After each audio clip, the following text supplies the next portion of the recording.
Warahmatullahi wabarakatuh. Hadir kembali bersama saya dalam program Sinau Kapal Lengkap, menjawab pertanyaan dari kawan-kawan para praktisi maritim terkait dengan penetrasi pada sekat kapal maupun pada geladak kapal. Bagaimana itu rahasia penetrasi yang ada di kapal agar bisa mendapatkan persetujuan dari pemerintah atau dari badan klasifikasi.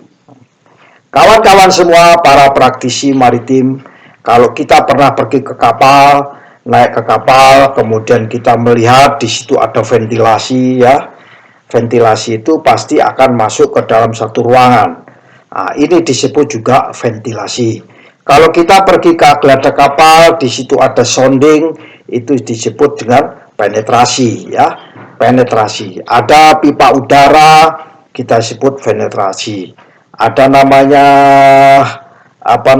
small head, itu juga disebut penetrasi. Seluruh bukaan-bukaan yang bisa kita masukin itu disebut penetrasi ya. Nah, penetrasi di sini yang akan saya bahas adalah penetrasi pada sekat kapal dan lambung kapal ya. Geladak kapal yang biasanya dimasukin untuk kabel, untuk pipa atau untuk ducting, air condition. Nah, itu ada penetrasinya. Penetrasi yang ada di kapal tersebut akan mendapatkan perhatian khusus, tidak boleh kita melanggar ketentuan namanya safety of life at sea. Tidak boleh melanggar ketentuan fire safety system. Tidak boleh melanggar ketentuan FTP, fire test procedure ya. Itu dan amandemen SOLAS seperti di tuangkan dalam Maritime Safety Committee 21682 ya, itu tidak boleh kita langgar ya. So, jadi kali ini saya akan membahas rahasia dari penetrasi tersebut pada sekat kapal dan geladak kapal ya. Bagi yang ingin komen, ingin diskusi, bisa lewat diskusi description yang akan saya berikan di dalam teks ini, atau berikan komen kalau memang bagus, berikan komen bagus. Kalau kurang, berikan kira-kira pada topik mana kira-kira saya bisa memberikan sharing video yang akan datang.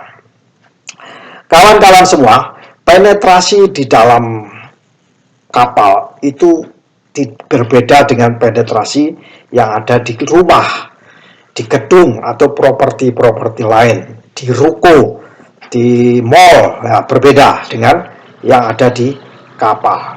Kapal ketentuannya sudah jelas yang seperti saya katakan tadi, yaitu SOLAS, FSS Code, dan FTP Code. Safety of life at sea, fire safety system, fire test procedure, ditambahi amandemennya yaitu amandemen 216 Maritime Safety Committee 216 pertemuan ke-82. So, ketentuan tersebut harus dipenuhi dan harus mendapatkan persetujuan dari pemerintah atau persetujuan dari badan klasifikasi yang sudah di-recognize oleh pemerintah, di mana benderanya dikibarkan di kapal tersebut, maka itulah yang kita mintai untuk mendapatkan persetujuan ya. Kalau penetrasi yang kita bikin tadi itu kita ekspor, maka ekspornya ke Singapura taruh kata, dipakai untuk di kalangan di Singapura atau Malaysia, kita harus minta persetujuannya kepada mereka, dan biasanya mereka sudah memberikan delegasi kepada badan klasifikasi, biasanya Ajax ya, LR, Lloyd Register, ABS, NK, dan sebagainya. CCS pun sudah memberikan delegasi, China sudah memberikan delegasi kepada CCS untuk memberikan sertifikasi terhadap penetrasi kapal tersebut. Ya, tentunya pengujian banyak ya oleh FTP ya, dalam FTP itu dilakukan pengujian sesuai dengan apa itu MSC 85 tahun 2000, pertemuan 26, sorry, Maritime Safety Committee nomor 85 ya, bukan 216, nomor 85 pertemuan ke-26 itu ditentukan tata cara pengujian daripada penetrasi ya. Kawan-kawan semua, penetrasi itu biasanya terbuat dari pipa ya. Pipanya yang tidak mudah terbakar, biasanya dari logam atau material sejenisnya. Sejenis logam yang biasanya dia tidak terbatas atau tidak mudah terbakar ya. Untuk penembusan ya, ini kita masuk di dalam pola penembusan ya. Pola penembusan ini kita bagi pola penembusan kalau menembus sekat dengan kelas division A, berbeda dengan penembusan pada sekat kelas division B ya. Begitu juga dengan geladak ya. Geladak yang kelas division A dan kelas divisionnya B berbeda. Nah, kita mulai dari kelas division A lebih dulu. Namun nanti akan saya berikan pada sesi terpisah, yaitu apa kelas division itu, divisi kelas A, kelas B, dan kelas C. Ya, itu pada sesi terpisah. Jangan khawatir, akan saya berikan pada sesi terpisah. Karena itu juga harus difahami oleh kita sebagai praktisi maritim di Indonesia. Penetrasi sekat untuk yang di sekat yang divisi A tadi tentunya harus dilakukan melalui marine inspector atau kelas surveyor, karena untuk bisa mendapatkan approval dan sertifikasi harus dilakukan uji ya, uji daripada penetrasi tersebut harus mengikuti ketentuan pengujian sesuai MSC 85 pertemuan 26. Ini yang perlu kami tekankan di sini. Bila itu ventilasi ya, biasanya ventilasi mushroom dan sebagainya, yang model mushroom itu kan, kemudian itu juga harus dilakukan pengujian. Apapun penetrasi yang di sekat A, ini adalah sekat yang harus tahan terhadap kebakaran di atas kapal. Pihak KNKT akan mengecek bila itu A pasti ketat, persoalannya ketat, dan pemeriksaannya jauh lebih lama. Tentunya penetrasi yang masuk ke dalam kapal divisi A ini, kelas sekat divisi A ini, harus dari material baja ya. Karena material baja itu tahan di atas 1000 ya. Makanya pada saat di lapangan, di bengkel itu penetrasi diuji, jadi sebelum ditaruh di kapal pun juga diuji. Bahkan kalau fire door yang kemarin kita sampaikan itu ujiannya sampai 945 derajat Celcius. Nah, logam lebih dari itu ya, logam lebih dari itu. Kawan-kawan semua, selain jenis logam atau material sejenis lainnya dapat mendapatkan persetujuan dari pemerintah atas setara dengan material logam, itu pasti diizinkan. Kemudian ketebalan pipa ya, pipa yang dipakai ya. Kalau di kapal istilahnya selongsong ya. Selongsongnya itu tebalnya untuk divisi A ini harus minimal 3 mili. Tidak boleh kurang dari 3 mili. Kalau kurang dari 3 mili dikondem, suruh cabut, ganti baru yang 3 mili. Itu rahasia daripada penetrasinya ya. Kemudian panjang selongsong atau panjang pipa tadi, kalau ini sekat ya, selongsongnya itu harusnya 900 mm dalam satuan senti 90 cm, sehingga di satu sisi ada sisa 450, sisi lain ada 450. Kenapa demikian? Karena biasanya sekat itu ada penguatannya, ada corrugated ya, ada yang ada stiffenernya, ada sentanya ya, sehingga itu ada spelling namanya sekitar 30 sampai 40 ya. Itu jadi diambil kira-kira 900 atau kalau dibagi 2 450 mili. Jadi yang muncul itu di skatnya itu 450 mili atau 45 cm. Itu persyaratan. Dan itu diusahakan sama ya. Jangan sampai yang satu 40, yang satu 50, jangan. Upayakan. Tapi boleh-boleh saja karena ketentuannya harus diupayakan ya. Preferably itu adalah sama antara kiri dan kanan atau sisi sini dan sisi sebelah sini. Kemudian harus dilakukan pengujian, jadi termasuk weldingnya tadi. Weldingnya juga harus dilakukan pengujian, instalasi pengisinya juga dilakukan pengujian. Kalau itu kabelnya juga harus marine kabel, fillernya juga harus tahan akan kebakaran. Kemudian bagaimana halnya dengan sistem? Ya, sistem tentunya satu penetrasi tidak mungkin terpisah ya. Dia pasti ada satu sistem dengan instalasi besar. Maka sistemnya harus mengikuti Fire Safety System FSS code ya. Nanti pada sesi terpisah juga akan saya berikan apa itu FTP code, apa itu FSS code ya. Ini perlu kita fahami bersama.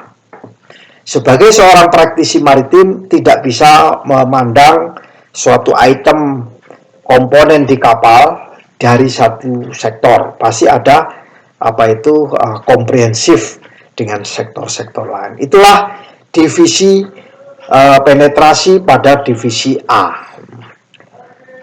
Termasuk skat ya, geladak. Kalau dia di dalam itu dipersyaratkan divisi A, divisi A itu sebagai bocor halus saja biasanya logam. Ya, skatnya terbuat dari logam. Kalau B biasanya tidak dari logam ya. Itu bagaimana dengan geladak? Sama, aturannya juga sama. Tidak ada penetrasi muncul sedikit, nggak boleh. Suatu kapal kalau penetrasinya selongsongnya keluarnya sedikit itu melanggar ketentuan SOLAS, melanggar ketentuan FTP, melanggar ketentuan FSS, dan melanggar Maritime Safety Committee nomor 85 pertemuan ke-26. Nah, sekarang bagaimana sekatnya kalau B? Nah, kalau sekatnya B seperti saya katakan tadi, biasanya sekatnya tidak terbuat dari logam, terbuat dari material selain logam. Dia harus menembus ya, menembus sama seperti tadi, cuman bedanya biasanya ini untuk kepentingan AC, untuk kepentingan listrik, untuk kepentingan sirkulasi ya, ventilasi dan lain sebagainya. Dan itu harus dilakukan perlindungan ya, isolasi ya, ada namanya isolasi. Kalau listrik biasanya untuk penerangan ya, untuk listrik untuk penerangan. Kemudian penetrasinya harus dibuat untuk memastikan bahwa sistem mulai dari selongsongnya, instalasi dalamnya tahan terhadap kebakaran. Ya, baik di divisi yang A maupun divisi penetrasinya ini kalau diuji kebakaran tidak boleh mengalami kerusakan dan harus tahan terhadap kebakaran.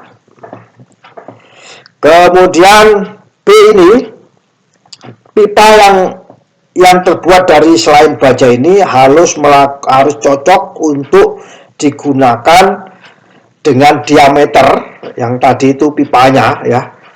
Tadi kan 3 mili ya untuk divisi A, sedangkan divisi B itu cukup minimal 1,8 mili ya. Ya, biasanya juga dari logam sih biasanya. Pipanya itu dari logam.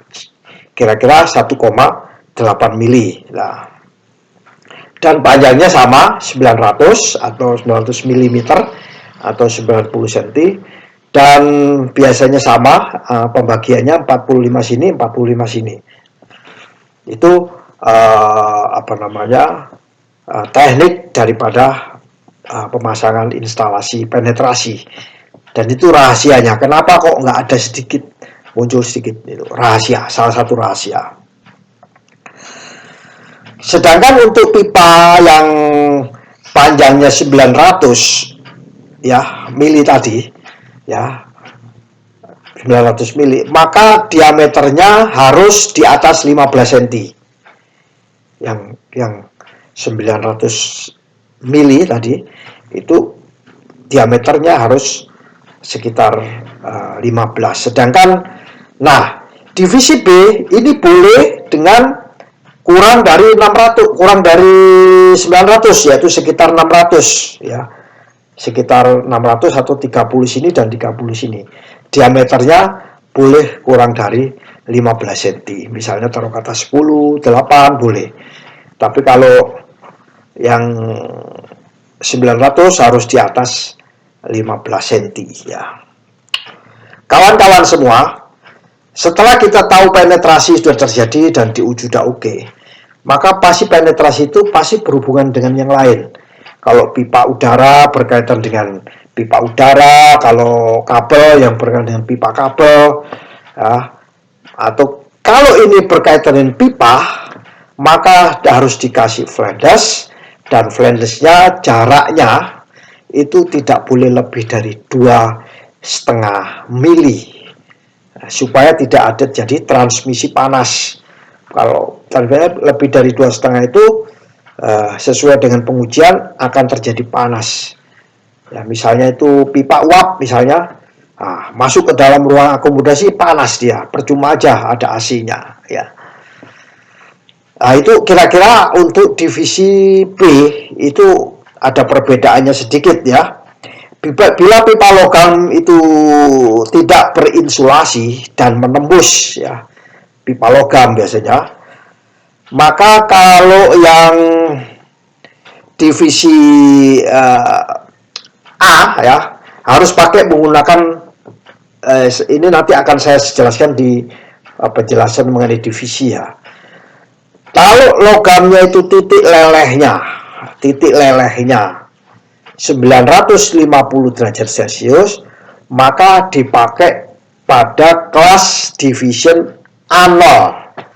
Jadi kalau 950 derajat Celcius titik lelehnya, suhu lelehnya pipa logam tadi, maka kita pasangkan kepada skat yang dengan division kelas division A0 ya. Nanti ada cerita tersendiri mengenai apa itu A0, apa itu A60, apa itu A30, A15. Nanti akan saya ceritakan pada sesi mengenai kelas division. Sedangkan bila titik leleh logam tadi itu 85 derajat Celcius, ya ada dua, 950 derajat Celcius dan 850 derajat Celcius, maka kalau 850 maka bisa ditempatkan pada skat dengan kelas division B0. B0 artinya B0 itu artinya pada saat pemanas suatu ruangan di sini terbakar, sini ada sekatnya, ada penetrasi, maka di sini tidak boleh naik selama 140 derajat Celcius pada saat itu juga. Ya, karena titik lelehnya kan 850 ya. Nah, itulah kenapa rahasianya di bengkel itu skat itu diuji sampai 945 derajat Celcius. Biasanya pemerintah itu menyetujui adanya satu deviasi untuk proteksi dengan memperhatikan risiko daripada transmisi. Intinya yang harus dihindari adalah mencegah adanya perpindahan transmisi ya. Yang dimaksud transmisi panas ya, terjadi persimpangan ya. Kalau kita potong melintang ada persimpangan, ada skat dan ada transmisi. Daerah itu tidak boleh ada perpindahan panas, itu daerah itu. Demikian juga untuk konstruksi aluminium sama ya, konstruksi aluminium itu titik lelehnya apa, berapa. Nah, itu titik lelehnya. Jika ruangan sekat dari geladak sekat itu standar A dan ruangan yang lain memiliki standar B, ya, ini A di standar B, maka yang kita pakai adalah standar A. Yang lebih tinggi, kita pakai standarnya yang lebih tinggi. Jadi kesimpulan yang bisa saya berikan, marilah kita para praktisi maritim bisa memproduksi penetrasi, yaitu komponen untuk penetrasi di sekat kapal. Ya, di di masa-masa pandemik ini, kalangan kapal bisa memproduksi penetrasi. Ya, sudah pasti penetrasinya itu sekitar 90 cm atau sekitar 60 cm. Kenapa ada apa salahnya kita membuat itu sambil menunggu produksi kapal? Yang kedua, kita harus mempersiapkan diri kita, terutama kawan-kawan produsen PIGI untuk mempunyai MAC, Manufacturer Approval Certificate. Kemudian kita juga bisa memproduksi dan kita minta Type Approval Certificate. Nah, yang ketiga, kita bisa minta persetujuan dari pemerintah, kita kirim gambar-gambarnya, kita minta approval, kita kirim ke kelas, kita kirim gambar-gambarnya dan kita approval. Nah, kalau itu kita dapatkan, enak. Tentunya melalui kelima, yaitu keempat melalui 5 ya, pengujian tes prosedurnya. Kita panaskan sampai 200 derajat Celcius dalam waktu 60 menit kayak apa, 15 menit kayak apa ya, itu. Kemudian tentunya materialnya yang ada di dalam selongsong dari logam ya, atau material sejenisnya. Instalasi pengisinya, fillernya, pipa-pipanya atau kabelnya harus marine cable. Weldingnya juga demikian ya. Tentunya ini semua perlu suatu aturan, yaitu ada 4-5 jenis aturan yang harus kita pahami. Yang pertama SOLAS itu sendiri, yang kedua adalah FTP code ya, Fire Test Procedure, yang ketiga FSS Fire Safety System code, dan yang keempat adalah Maritime Safety Committee yang nantinya akan menjadi amandemen daripada SOLAS ini, yaitu MSC 85 tahun 2006. Dan standar daripada SOLAS, ISO ya, standar ISO, dan 5 hal ini harus kita punyai. Insya Allah kita bisa menjadi negara maritim yang maju, produsen kita bisa ekspor ke Singapura, Cina, Korea, Jepang, ke Asia Timur Tengah sana, ke Eropa, kan, ke Amerika maupun ke Australia. Demikian sharing singkat dari saya. Mohon maaf lebih kurangnya. Wallahul muwaffiq ila aqwamit thoriq. Wassalamualaikum warahmatullahi wabarakatuh.